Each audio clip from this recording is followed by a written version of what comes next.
Damos la bienvenida aquí en Esferas de Poder al decano de la Facultad de Ciencias Económicas y Sociales de la UAS, el economista Antonio Siriaco. Muchísimas gracias por el honor. Muchas gracias, Federico, siempre por el honor que tú realmente tienes hacia mí por invitarme a tu programa.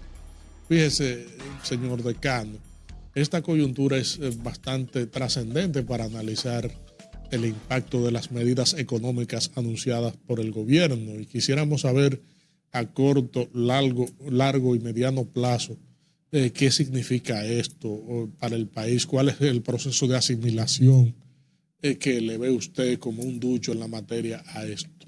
Mira, Federico, yo creo que estas modificaciones que se le van a hacer al Código Tributario, si uno compara estas modificaciones o esta mini reforma con un sentido evidentemente de gradualidad, si la compara con la que se sometió en el año 2023, evidentemente que esta es una mini reforma más gradual, más equilibrada, donde de una forma u otra parte de un principio de un buen sistema tributario, en el sentido de que un buen sistema tributario tiene que partir de la capacidad contributiva.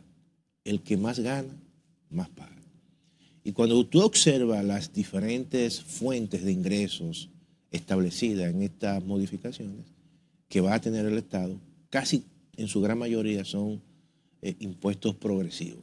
Por ejemplo, se plantea el incremento de la tasa corporativa de un 27 a un 30%. De los grandes contribuyentes, evidentemente. Por lo tanto, tú no vas a encontrar que la gran mayoría de la población va a tener cierto nivel de posición en contra. Todo lo contrario. Se está afectando al que más gana. O cuando se establece un nuevo tramo, ese nuevo tramo aplica un 27% a todos aquellos que ganan por encima de 400,000 pesos. La gran mayoría de los asalariados en la República Dominicana ni por asomo ganan 400,000 pesos. Por lo tanto, es una decisión y es una medida que tampoco va a ser rechazada por gran parte de la población. Pero también quizás un elemento importante que asume determinado tipo de demanda tradicional, que era la eliminación del anticipo a las microempresas. Nosotros, incluso en la Facultad de Ciencias Económicas y Sociales, en la propuesta anterior, dentro de nuestra propuesta nos fuimos más lejos. Nosotros planteamos la creación de un monotributo. No solamente que implicara una eliminación del anticipo, sino que a esos grupos de pequeños empresarios se le incorpore la seguridad social, como ocurre en otros países, de tal manera que eso pudiese incidir aún más en la reducción de la informalidad en la República Dominicana. Pero eso es una medida importante que no va a ser rechazada incluso ni por el mismo sector empresarial. O una medida que favorece a un sectores de clase media baja, como es el caso de la indexación del monto mínimo exento de 34,000, llevarlo a 39,000, cuyo monto exento, el nuevo, cubre la canasta básica del primer y segundo quintil. Quizá lo ideal hubiese sido que la indexación fuese total, porque es una ley que no se está aplicando a partir del año 2017, y que se hubiese aplicado, básicamente hubiese llegado a un nivel exento de 56,000 pesos y hubiese abarcado mucho más trabajadores. Pero es un paso importante, el cual de hecho le quita una parte de las demandas de sectores opositores al gobierno. Entonces, esas medidas, cuando tú las contrastas y tú dices, bueno, pero son medidas muy equilibradas, son medidas que parten de un sistema tributario más justo en términos redistributivos, no afecta a sectores de clase baja, porque las medidas que se establecieron en la propuesta anterior afectaba el ITEBI, incrementaba el ITEBI a sectores básicamente de bajos ingresos, porque establecía ITEBI a una parte de la canasta, ¿no? De la canasta básica, la reducía. Pero esto ahora no está en discusión. Por lo tanto, tú vas a encontrar que una gran parte de la población dominicana de bajos ingresos no va a objetar estas medidas. Cuando vaya al Congreso, yo creo que no tendrá ningún tipo de dificultad. Pero también hay otras medidas muy interesantes para sectores de clase media. El hecho de que se incrementara la deducción de los gastos educativos, aquellas familias que llevan a sus hijos a escuela privada, a escuela de altísimo nivel, bilingüe, o aquellas familias que llevan a sus hijos a universidades privadas. Cuando le dan sus comprobantes fiscales, le deducen al final del año el impuesto sobre la renta, una parte de esos recursos. Ahora eso se amplía de un 25 a un 30%. Es decir, que yo creo que en ese sentido la reforma va a generar cierto consenso. Ahora, hay algunas sugerencias que yo pienso que si eso se hubiese aplicado hubiese tenido incluso mayor impacto. Por ejemplo, nosotros hemos sido partidarios y quizás una de las críticas que podemos hacer es el hecho de que las medidas del gasto público debían de estar mucho más especificadas. O sea, los sacrificios que debió haber tomado el Estado debieron de estar bien establecidos. Por ejemplo, una de las críticas que siempre se le hacen a los gobiernos, y a esta también, es el gasto de publicidad. Yo hubiese establecido en este proceso una ley tope a la publicidad estatal. No asumir medidas, sino darle rango de ley. Y eso iba a generar mucho mayor credibilidad y mayor consenso, que lo tiene, pero un mayor consenso. Yo también hubiese, dentro de este proceso de discusión, porque va a ocurrir, revisar la formación del precio de paridad de importación de los combustibles. Porque incluso estudios que ha hecho la misma universidad a través del Instituto de Energía y nosotros mismos, indica que ese precio, o sea, el precio de fijación de los combustibles pudiese estar un tanto abultado. Mira por qué, Federico. Supongamos que tú y yo somos importadores de petróleo. Importamos petróleo. El precio de paridad es el precio de importación. Ahora, la gran mayoría o las pocas empresas, incluyendo la Refinería Dominicana de Petróleo, que importa combustible, no lo hace al precio spot que tú ves. Que el precio del petróleo está a 110 o está a 115. No, en su gran mayoría lo hace a precio de contrato. Entonces esos contratos generan descuentos y esos descuentos no se lo transfieren al consumidor final. Esos descuentos quedan como altas ganancias de las empresas.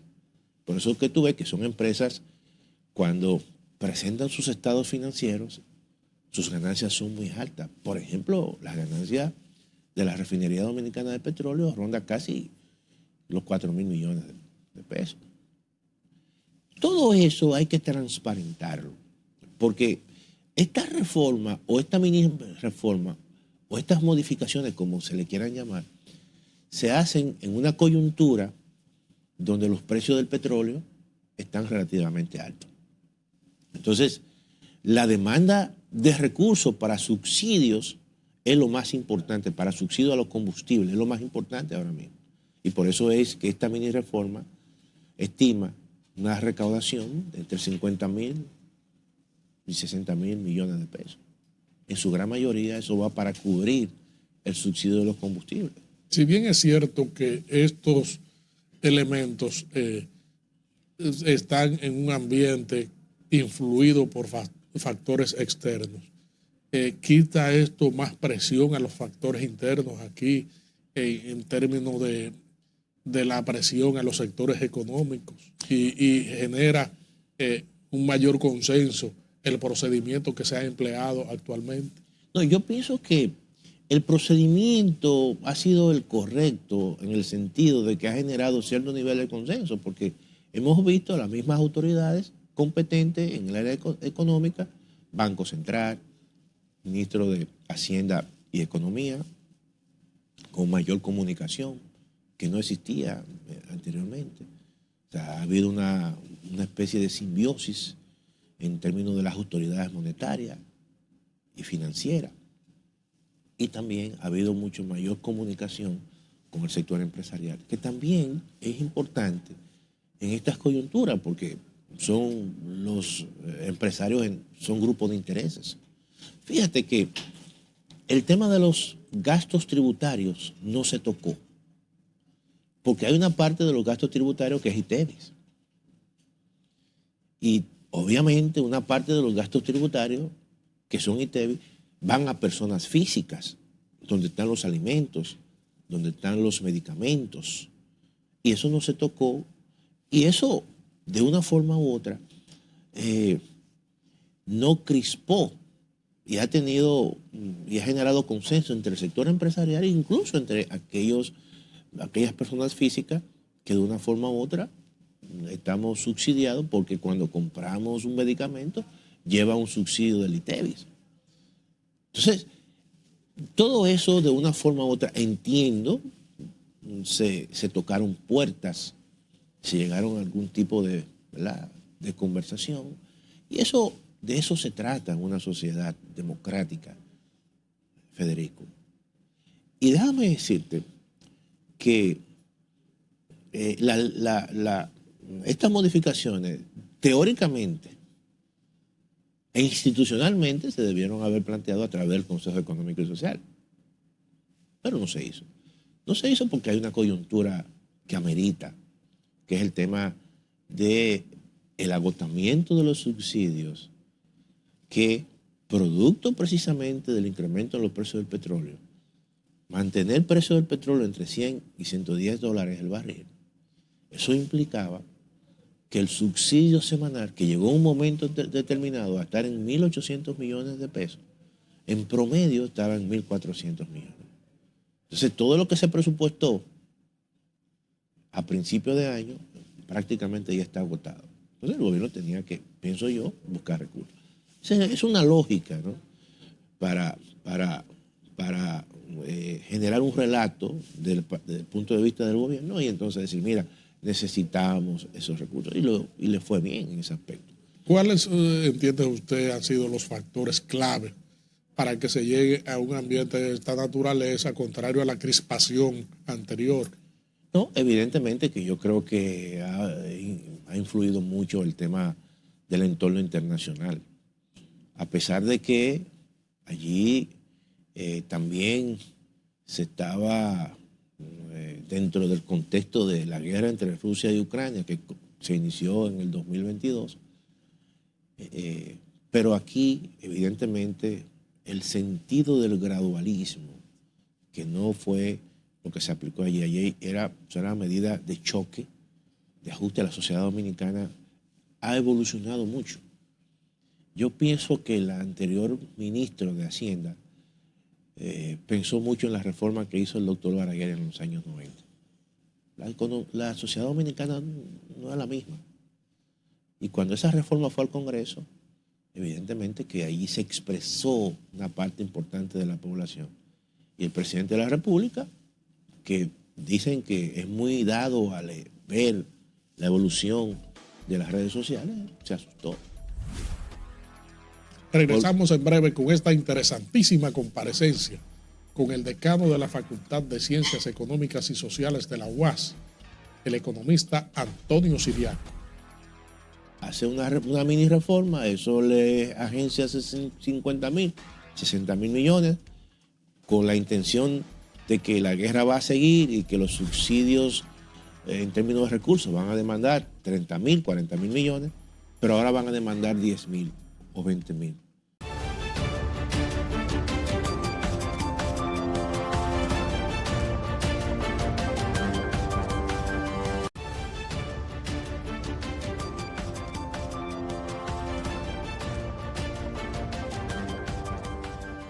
Estamos conversando aquí en Esferas de Poder con el economista Antonio Siriaco, decano de la Facultad de Ciencias Económicas y Sociales de la UAS. La guerra de Medio Oriente ha ejercido una gran presión sobre las economías del mundo y la República Dominicana no escapa a esto. Independientemente de las medidas internas que se han adoptado, está la volatilidad que puede expresarse en el crudo o en el mercado internacional por las restricciones que se están llevando a cabo actualmente en el estrecho de Hormuz, que es una bahía donde transitan gran parte del abastecimiento petrolero mundial, un 20% se estima. ¿Cómo gravita ese factor que no dominamos? Mira, evidentemente tú lo has descrito muy bien, Federico, no dominamos lo que está ocurriendo. Y cualquier noticia de cualquier líder, el vinculante a ese conflicto, altera o hacia el alza o hacia la baja el precio de los hidrocarburos. Ahora mismo, recientemente el presidente Trump anunció en su cuenta de Twitter diciendo que estamos ya al punto de llegar a un acuerdo general. Inmediatamente el presidente Trump dio esa noticia. Los precios del petróleo bajaron. Incluso llegaron a estar por debajo de los $80. Ahora, ¿tú te imaginas que esta mini reforma, con un gran sentido de gradualidad, se apruebe y concomitantemente entonces la guerra se vaya diluyendo a través de los acuerdos y el precio del petróleo se mantenga en los $70, $75? ¿Qué va a ocurrir? Bueno, que el gobierno ha tenido y tendrá un golpe de suerte. Por el hecho mismo de que hace una mini reforma, eso le agencia 50.000, 60.000 millones, con la intención de que la guerra va a seguir y que los subsidios en términos de recursos van a demandar 30.000, 40.000 millones, pero ahora van a demandar 10.000 o 20.000. Va a tener una holgura. El déficit va a ser un tanto cercano a un 3.2% del PIB, no a 4%, y entonces eso le da una mayor capacidad para usar esos recursos y gastar más, que debe ser obviamente un gasto de calidad, un gasto de inversión en infraestructura, en ampliación de la capacidad productiva del país. Entonces yo creo que lo que está ocurriendo en el entorno internacional, que no lo controlamos, que depende mucho de declaraciones que dé el presidente Trump o cualquier tipo de proyectil que Irán lance hacia el territorio israelí o los israelíes vayan a atacar a Hezbollah, todo eso de una forma u otra la República Dominicana y ningún país lo controla. Y los mercados están muy supeditados a esos elementos de incertidumbre. Y esa incertidumbre, Federico, genera volatilidad en los mercados. Los precios suben, bajan. Y no permite que el sector privado, el sector productivo o la gente pueda planificar. Por eso tú encuentras que eso tiene un impacto en el crecimiento de la economía. La gente se pregunta, pero ¿cómo esto impacta el crecimiento de la economía? Bueno, porque genera incertidumbre. Y la incertidumbre influye en la inversión. Cuando tú ves que las cosas suben o bajan y que de repente puede haber problemas, tú restringes tu decisión de invertir. Y eso hace que el crecimiento de la economía, como el consumo privado y la inversión privada son dos componentes importantes del PIB, entonces claramente el PIB y sectores que son muy afectados tienen esa volatilidad. Tú encuentras que la economía dominicana un mes te crece un 5.1, luego el otro mes, el último mes de abril, 3.5. Y entonces dices, bueno, pero esos vaivienes van reflejando volatilidad de sectores clave. El comercio ha venido creciendo poco. La construcción también absorbe gran parte de esa volatilidad. El turismo absorbe gran parte de esa volatilidad. Y por eso entonces tú observas que las economías se ralentizan. Y eso son los elementos que tú no controlas. Y que muchas veces los economistas, nosotros los economistas, los comunicadores sociales, expertos en temas económicos, tienen que explicar a la gente. Por eso la gente te dice, bueno, yo no entiendo mucho la economía, pero uno tiene que traducirle eso a la gente, que la gente entienda cómo esos efectos, que tú lo ves muy lejos, nos afectan a nosotros y hacen, como está ocurriendo, que la inflación está por encima de la meta que el Banco Central se trazó. Y hace que ese crecimiento, que esa inflación esté por encima del mismo crecimiento de la economía. Eso no significa que estamos en crisis. No, Federico. Significa que la producción aumenta, pero los precios están aumentando más que la producción. Y cuando los precios aumentan más que la producción, entonces tus bolsillos, el bolsillo de los hogares, entonces compra menos, porque afecta el salario. Y tú tienes menor capacidad para comprar gran parte de esa producción. Por eso es que los bancos centrales, y es el caso del Banco Central de la República Dominicana, siempre trata de controlar la inflación como una meta de inflación. Por eso se establece una meta de inflación. Precisamente porque eso, en la medida que se disloca, eso genera demandas adicionales. Los trabajadores piden más salario, los profesores piden más salario, los médicos piden más salario. Y como el Estado tiene esa restricción de que producto de la guerra está gastando más en subsidio, entonces eso genera esa crisis económica. ¿Qué ha significado, crisis política? ¿Qué ha significado todo esto, toda esta presión y su mitigación en términos económicos en el país? No, evidentemente que, como te he dicho, Federico, y no solamente en el país, en el mundo entero, te ralentiza las actividades. Ahora mismo tú observas que la gente está viajando menos en el mundo y nos afecta a nosotros, porque el sector quizás más dinámico y que nos ha insertado en los mercados internacionales es el sector turismo.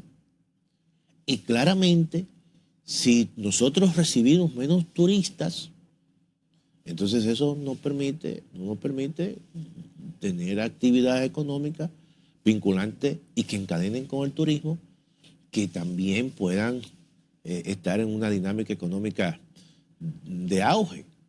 El turismo encadena con el sector agropecuario. Muy bien. Y cuando crece el turismo, también crece el sector agropecuario. Eso se correlaciona muy bien.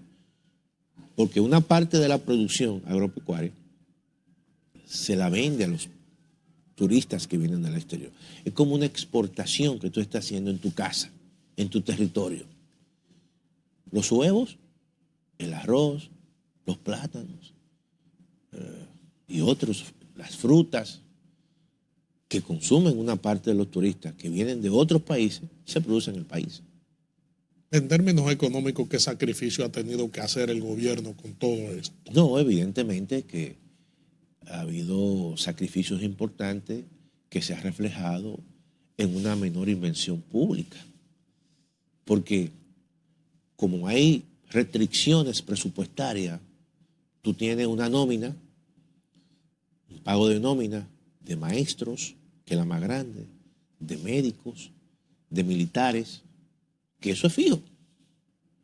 Entonces, cuando estos choques externos te exigen tú destinar más recursos a subsidios, tú tienes que buscarlo de un lugar. Ante la imposibilidad de hacer modificaciones o reformas, como se ha hecho ahora, de manera fiscal, entonces tú tienes que recortar partidas y dedicarlas precisamente a los subsidios, como ha ocurrido con el tema de la inversión pública. Los proyectos que tú tenías para concluir este año se retrasan, o los proyectos que tú tenías para iniciar este año también se retrasan, porque es lo más fácil.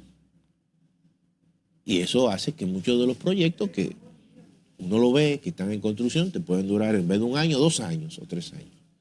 Pero es eso. Es que ha habido una mayor demanda de recursos que hay que destinarlo a subsidiar los fertilizantes para que el precio de los alimentos no suba y que los costos de producción no se alteren.